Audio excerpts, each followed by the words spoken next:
తాకట్లో ఉన్న బంగారాన్ని విడిపించి ఆ రోజున మార్కెట్ ధర కట్టి మిగిలిన డబ్బును మీకు అందిస్తుంది కొమ్మూరి గోల్డ్ విషయం. So you cannot do. మా ఫాదర్కి ఈ రోజుకి ఒక్క స్టాండ్ కదలదు. ఆయన దూకుంటే హాఫ్ అన్ అవర్ దూకుంటాడు ఇలాగా.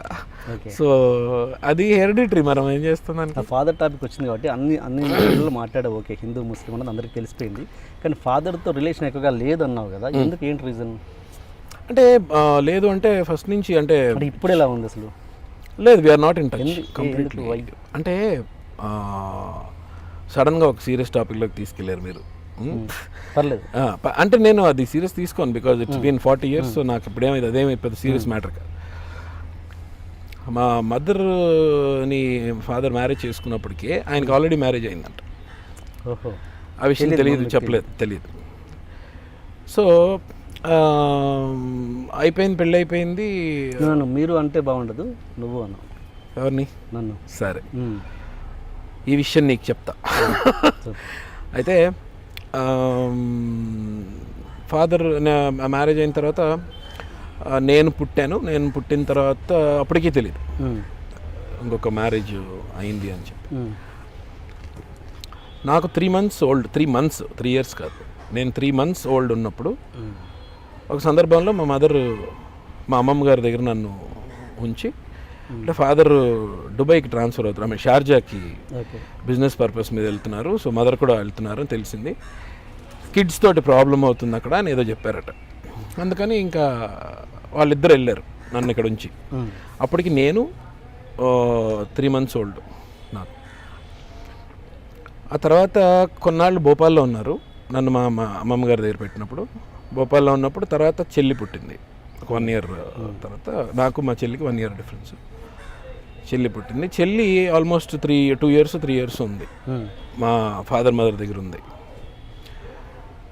ఆ తర్వాత చెల్లిని కూడా తీసుకొచ్చి ఇక్కడ అమ్మమ్మ గారి దగ్గర వదిలేసి వాళ్ళిద్దరు అప్పుడు షార్జాకి షిఫ్ట్ అయిన తర్వాత ఇంకా మెల్లగా పిల్లల్ని ఎప్పుడైనా తీసుకొద్దాం అని హోల్ లైఫ్ అంతా మా mother she was trying to get us there, unite the family. ఇదిగో తీసుకొద్దాం, అదిగో తీసుకొద్దాం, ఇక్కడ స్టడీస్ లేదు, స్టడీస్ బాగుండదు, ఇదంతా కమర్షియల్, ఇది ఇండియాలోనే స్టడీస్ బాగుంటాయి, అక్కడే ఉంచి బోర్డింగ్ స్కూల్లో వేద్దాం, ఇది అదని చెప్పి. తర్వాత మా ఇద్దరిని కళాక్షేత్రాలు, నేను ఫస్ట్ కొడైకెనాల్లో కొడై పబ్లిక్ స్కూల్లో మా ఇద్దరిని జాయిన్ చేశాను. అక్కడి నుంచి బోర్డింగ్ స్కూల్ స్టార్ట్ లైఫ్. ఇంకా మా మదర్ ట్రయింగ్ అనమాట, లేదు తీసుకొచ్చేద్దాం, పిల్లలు మన దగ్గర పెరగాలి కదా, తీసుకొచ్చేద్దాం, ఇదిగో తీసుకొద్దాం, నెక్స్ట్ ఇయర్ తీసుకొద్దాం, ఆ నెక్స్ట్ ఇయర్ తీసుకొద్దాం. అలాగా 40 ఏళ్ళు అయిపోయింది. ఇంకా ఒక స్టేజ్లో ఏంటంటే నేను డిగ్రీలో ఉన్నప్పుడు ఇంకా మదర్ని వచ్చేయమని చెప్పి, I don't need a father like that. ఇప్పుడు కనేస్తే సరిపోదు, పెంచాలి, ఫాదర్హుడ్ అనేది తెలియాలి. ఇద్దరం అంటే ఒక ఫ్యామిలీ అంటే అందరు కలిసి ఉండాలి. లేనప్పుడు ఇంకెందుకు, ఎవరైనా పిల్లలకి అంటారు. ఇంకప్పుడు నాకు అంటే టోటల్గా ఇరిగిపోయింది నాకు, టోటల్గా ఐ లాస్ట్, దాన్ని ఏమంటారు, ఫాదర్ అంటే ఒక రెస్పెక్ట్ కానీ ఇంకో అది పోయింది. సో మా పెద్దనాన్నగారు, మా మావయ్య గారు, మేము అందరం వాళ్ళతోటే పెరిగాను, నేను కానీ మా చెల్లి కానీ. సో పేరెంట్స్ దగ్గర లేకపోతే ఉండే హార్డ్షిప్ మేము ఫేస్ చేసాం, మా చెల్లి నేను ఇద్దరం ఫేస్ చేసాం. అంటే అది ఎలా ఉంటుందని బాగా చూసుకోలేదని కాదు, మమ్మల్ని మా మావయ్య గారు బాగా చూసుకున్నారు, మా పెద్దనాన్నగారు బాగా చూసుకున్నారు, మా అమ్మమ్మ గారు తాతగారు బాగా చూసుకున్నారు. వాళ్ళు మంచివాళ్ళు కాబట్టి బాగా చూసుకున్నారు. ఇంకోళ్ళు అయితే వేరేగా ఉంటుంది. ఇంకా సో ఒక స్టేజ్లో ఏంటంటే టోటల్లీ నాకు ఇంకొద్దనిపించేసి ఇంకా ఫాదర్ అవసరం లేదు. ఇప్పుడు నా కాళ్ళ మీద నేను నిలబడే స్టేజ్ వచ్చేసిన తర్వాత ఇంకెందుకు కదా. కిడ్స్కి ఎప్పుడు కావాలి, చిన్నప్పుడు పెరిగేటప్పుడు మా డాడీ ఇలా చేసి, ఇప్పుడు నా కొడుకున్నాడు, నేను తలలో దూకుంటాను, చూసి ఆడు దూకుంటుంటాడు. ఎవరికైనా ఫాదరే కదా హీరో, ఫస్ట్ హీరో ఎవరికైనా ఫాదరే కదా. అవన్నీ నాకు తెలియదు, నేను అవన్నీ చూడలేదు, అవన్నీ ఫేస్ చేయలేదు. అంటే కంప్లీట్లీ నాదైతే totally solo performance right from starting. ఇంకా అలా ఇప్పటి వరకు కూడా. ఇప్పుడు నేను వైజాగ్ నుంచి ఇంకా హైదరాబాద్కి యాక్టింగ్ అని నేను బయలుదేరినప్పుడు కూడా నేను ఏం చేస్తానో ఏమవుతానో కూడా తెలియదు. ఆ స్టేజ్లో వచ్చా ఇక్కడికి. జస్ట్ మా మామయ్య గారు ఒక 1600 జేబులో పెడితే గోదావరి ఎక్స్ప్రెస్ ఎక్కి ఇక్కడ దిగా అంతే. సో ఇంకా ఫాదర్ అనేది నా లైఫ్లో లేదు. సో అంటే మీరు కలుసుకున్న మూమెంట్స్ లేవు అసలు? అంటే నా మొత్తం లైఫ్లో నేను ఒక 6 times కలిసి ఉంటాను. ఏజ్లో రకరకాల ఏజ్లో. ఒక 5 yearsకి ఒకసారి, ఒక 9 yearsకి ఒకసారి, 16 yearsకి ఒకసారి. ఇండియా వచ్చినప్పుడు అది కూడా ఒకసారి, అంటే ఒక గంట ఒక హోటల్కి వెళ్ళడం. లాస్ట్ ఒక 25+లో ఎప్పుడైనా కలిసిందా? లేదు 20 ఒకసారి. అప్పుడు ఏముంటుంది మీ కన్వర్జేషన్? ఏముంటుంది? ఏముంటుంది కన్వర్సేషన్? ఏదో ఉండాలి కదా conversation. How are you beta? Fine. How is everything going? ఇప్పుడు గెస్ట్లు వస్తే ఏం మాట్లాడతాం? అంటే ఏంటి ఆయన ఇంటెన్షన్ ఏంటి? ఏదో ఒకటి ఉంటుంది కదా ఇంటెన్షన్, మంచిదో చెడుదో. తర్వాత తెలిసింది మా మదర్కి సెకండ్ మ్యారేజ్ అయింది, అక్కడ పిల్లలు ఉన్నారు ఆయనకి, ఇది ఏదైనా తెలిసి ఇంకా హెల్ప్లెస్ అయిపోయింది. ఏం చేయాలో తెలియ హెల్ప్లెస్ అయిపోయింది. ఇంకా నేను చెప్పాను అలాగే అలాంటి ఆయనతో ఎందుకు వేస్ట్గా, ఇక ఆఫ్ నేను చూసుకోగలను నిన్న వచ్చి. వాళ్ళిద్దరు పెళ్ళి అయినప్పుడు ఇంట్లో అబ్జెక్షన్స్ ఏం రాలేదా? వచ్చాయా? ఎక్కడ? వాళ్ళిద్దరు మ్యారేజ్ అయినప్పుడు వాళ్ళ ఇళ్ళల్లో సారీ మమ్మీ ఇంట్లో అబ్జెక్షన్స్ ఏమైనా వచ్చాయా? మా మదర్ ఇంట్లోనా? వాళ్ళు మ్యారేజ్ అయినప్పుడా? మ్యారేజ్ అయ్యే ముందు, ఇంటర్ రిలీజియన్ మ్యారేజ్ కదా. ఇంట్లోంచి పంపించేశారు మా తాతగారు. ఓకే, ఇంట్లోంచి పంపించేశారు. తర్వాత నేను పుట్టిన తర్వాత మెల్లమెల్లగా కలిశారు అంతే. ఓకే, అది అప్పటికి మా తాతగారికి ఇష్టం లేదు ఆయన అంటే, మా ఫాదర్ అంటే. అప్పుడు షార్జాలోనే వేరే అమ్మాయితో ఉండేవాడా? First wife షార్జాలో?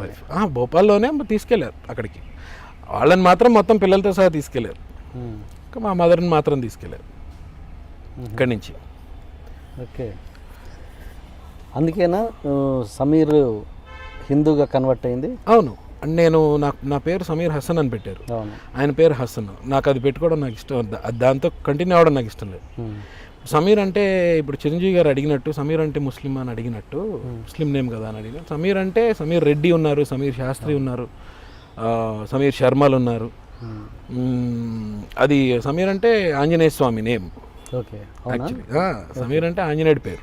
ఓకే, వాయుపుత్రుడు పేరు. Okay, so that is not a problem. నన్ను బిగినింగ్లో మార్చేసుకోమన్నారు. నేను రుతురాగాలు చేసేటప్పుడు వంశీకృష్ణ అని పేరు ఉంటే అది పెట్టుకో, బెస్ట్ ఇండస్ట్రీలో అలా ఉంటేనే బెటరు ఇదేదంటే, నేను why should I change my identity అనిపించింది. బట్ నాకు ఆ సర్నేమ్ వద్దనిపించింది, సర్నేమ్ నాకు వద్దనిపించింది. సో మా మదర్ ఇంటి సర్నేమ్ నేను మార్చేసుకున్నాను లీగలీ. ఇప్పుడు నేను చాలా ఫేస్ చేసే ప్రాబ్లమ్స్ అంటే ఈ రిలీజియన్కి విషయానికి వచ్చేసరికి.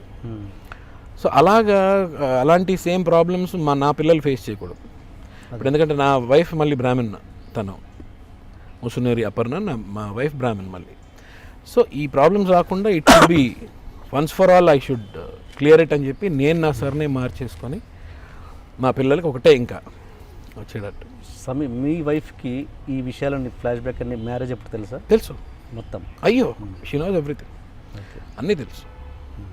తను నాన్ వెజ్ తిందు, నేను నాన్ వెజ్ తింటాను చెప్పాను క్లియర్గా.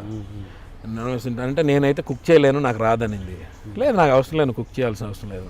పాపం నేను పెళ్ళైన తర్వాత నేర్చుకుంది తను నాన్ వెజ్ అని దగ్గర కూడా. ఈ విషయంలో మతం మీద ఏం కోపం? మనిషి మీద మాత్రమే కోపం, మతం మీద ఏమన్నా కోపం నాకు ఎందుకు ఉంటుంది? నాకు లేదు. నాకు ముస్లిం ఫ్రెండ్స్ ఉన్నారు, వాళ్ళతో రోజా చేస్తాను. అంటే లక్ ఏంటంటే ఎలా వచ్చిందంటే, నేను పుట్టింది ముస్లిం అండ్ బ్రాహ్మణ్ ఫ్యామిలీలో, చదివిందంతా క్రిస్టియన్ మిషనరీ స్కూల్లో. అది సెంట్రల్ ఆషిస్ అనేది వైజాగ్లో, సెంట్రల్ ఆషిస్ ఇస్ మై ఫస్ట్ స్కూల్.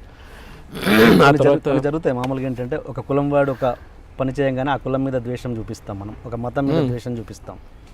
అలా నీకు పర్సనల్గా నీకు లాస్ అయ్యావు కాబట్టి. నాకు రిలీజియన్ గురించి ఎవరైనా ఎత్తితే కోపం.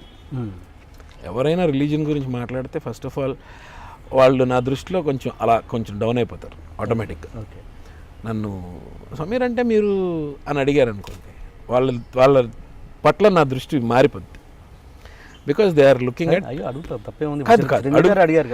అడిగారు కరెక్టే ఉంటుంది. బట్ ఏంటంటే నాకు రిలీజియన్ గురించి అడిగినప్పుడు నాకు ఒకలాంటి ఎందుకు అడుగుతారు అసలు రిలీజియన్ గురించి అని నాకు ఒక ఇది. అంటే నేను ఒక్కడిని, బికాజ్ నేను ఈ 2 రిలీజియన్స్కి సంబంధించిన వాడిని అని చెప్పి నాకు ఇది వచ్చిందో ఏమో నాకు తెలియదు. మేబీ అయి ఉండొచ్చు. But still I don't ask anybody. If anybody asks I will feel uncomfortable. అంటే ఇప్పుడు ద్వేషం ఇక్కడ మనిషి మీదే తప్ప మతం మీద లేదు. అస్సలు నేను ఐ రెస్పెక్ట్ ఎవ్రీ రిలీజన్. రేపు పొద్దున నీ కొడుకు ముస్లిం అమ్మాయిని ఇష్టపడి పెళ్లి చేసుకుంటాడు. హ్యాపీగా ఓకే హ్యాపీగా ఎగిరి గెంతేసి ఓకే. అసలు నేను అసలు అడగను వాట్ ఈజ్ అమ్మాయి నీకు నచ్చింది ఫినిష్. ఇప్పుడు ఎప్పుడైనా సరే నచ్చిన వాళ్ళకి ఇచ్చి పెళ్లి చేస్తే బెస్ట్. ఎందుకంటే అది వాడికి ప్లస్ అయినా ప్రాబ్లం వాడిదే, మైనస్ అయినా ప్రాబ్లం వాడిదే. సో మనం చేసి చూసారా ఎలాంటి పెళ్లి చేశారు నాకు అని మన మీదకి రాక్కర్లేదు.